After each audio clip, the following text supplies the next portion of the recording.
So they were very much against regulation back then, right? But then that same generation grew up and said, well, we need more regulation against certain things, not on me, but on certain things like pollution and, on how fast we drive our car, whatever, those kind of things. And let's regulate those industries, big business. The lumber and timber industry will have deregulations that help on particulate matter emissions and hopefully won't allow them to be closed down as much. Now, the thing I was going to say with these EPA deregulations also affect the forestry and timber industry. Yeah. Mm-hmm. Because particulate matter emissions from those mills is what's preventing a lot of them from operating. From this last, I don't know if it's from the Inflation Reduction Act or maybe it's just the air quality standards, but a lot of them were saying that they don't run too because these permits or whatever didn't allow them to have the headspace they needed in their facilities. So they couldn't really control the emissions they were doing from it. So I think we should be more concerned in that case, on forestry management, rather than oh yeah, we can't allow this lumber mill to operate because it's too much dust or particulates are coming out of it. Because a forest fire is going to cause a lot more damage, just one forest fire, than any of these lumber mills are, as far as particulate matter. Yeah, so if one lumber mill goes under, that's not going to make a big difference, but it will to the people that work there. But yeah, one forest fire in California that spreads across the western United States, that's going to be 1,000 of these things, but yeah. So the EPA has instituted regulations on the auto industry in the past, especially in the areas of biofuels for both ethanol and biodiesel. Anyway, I wanted to say, in the book that I wrote, the biofuels manufactured from renewables other than cornstarch, one of the premises for writing that book was that we needed to have ethanol replace our previous fuel additive, which was methyl tertiary butyl ether, and that was outlawed by the EPA itself back in 2004. So they got almost all the states to agree to it, to not put that in the gasoline anymore. But that came from the EPA. That's why that didn't happen. And then we also mentioned in one of our other videos about biodiesel and how we can't really use it in diesel engines because the air emission standards in California changed so that they had to modify the engine so that the nitric oxide emissions were much lower, and some other ones I think too. So they had to redesign the fuel injection and emission system so that it would work. The diesel, but you can't put 100% biodiesel in there yet. It has to be around 25% or something. EPA is now deregulating GHG emissions from heavy-duty vehicles that used to require at least a 40% reduction.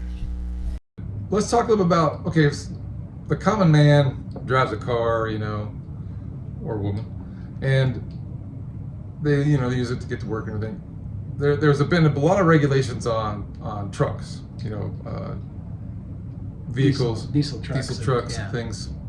So the EPA is now deregulated some of that. They've cut back on some of those restrictions. There was some heavy restrictions, the milestones they wanted to meet by either 2032 or 2035, I think, right? Yeah, 40 to 60% reduction in greenhouse gas emissions. It hasn't even taken effect yet.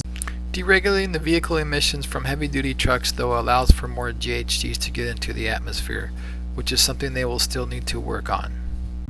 How do you think it's gonna help or hinder the auto manufacturing industry? That's one of our major industries in the United States, and we need to promote that, I think. Yeah, as long as we're not putting too much more GHGs in the atmosphere. There's a good balance there. You have to really think about it, but and I want to reduce those too. I hate to see these trucks driving around and smoke's coming out of their stacks all the time, but I don't like that either. But I think we need to be prepared to provide the best alternative for that. And I don't know that we're going to be quite ready for that in the next few years. But yeah, I think it's a good goal. We should keep going forward. But I think we should also pursue other forms of energy like hydrogen that could be better for heavy duty vehicles like that. So a little more efficient than electric for big, for heavy payloads and things like that. Deregulating heavy-duty vehicle emissions, though, does not support the heavy-duty electrical vehicle sector, which we believe would cause more environmental damage than benefits. So now they've eased up on that. What do you think of that deregulation? I think it's a good idea.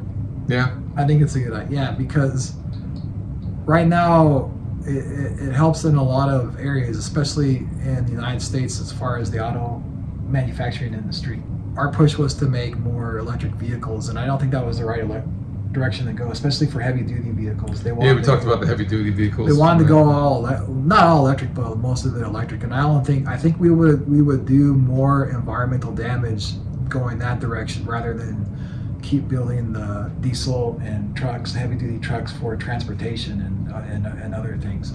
So with these restrictions, it would have made it more expensive for the auto manufacturers to make these vehicles because of the emission systems and all that, they'd have to put in there, and the redesign they would need to do. Well, and I think it's also not we talk about environmental hazards for electric cars as well. We've talked to them about these for the whole long life term of an electric vehicle and the disposal of it all. That gets exponentially greater, these hazards and problems, as you get the heavier your vehicle is, because you have to have so much more power to move a heavy vehicle, and so you get a lot more of those issues, that tail that comes with it.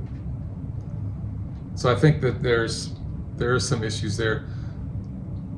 I think we're building more electric cars is still good.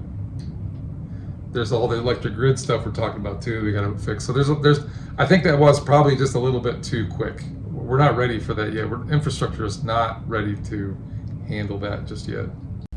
One advantage of the newer EPA deregulations is that it allows the auto manufacturers time to adjust their assembly lines and tools to make heavy-duty transportation vehicles. So I think the regulations are supposed to be for ones that are made 2027 and later. This takes a while to do, so they have to plan way in advance for some of these things. So right now they're not producing, but they're working on the 2027 cars right now. Okay, in some way, shape, or form. So to retool all of their manufacturing equipment, production line, knowing that now is probably advantageous for them, so they can it's good enough for us now to kind of adjust a little bit, so they can probably do that. So some of these deregulations are of concern, but some I think are sensible, with a bottom line, right? I think for the most part, they seem like they're a good idea. Yeah. We'll have to keep track of it though, and see how this is going. We'll see over the next few years what this does, and we'll do an update. All right. Well, so anything else about these EPA regulations that you were thinking about? Deregulations, I should say. I think we covered it all, or something. That's kind of highlights. Yeah. There's a lot more to it, but good. So we'll keep track of this, and if anybody has any comments or insights into some of these deregulations that you want to share, please let us know. We'll take a look, and we'll probably do some updates in the future.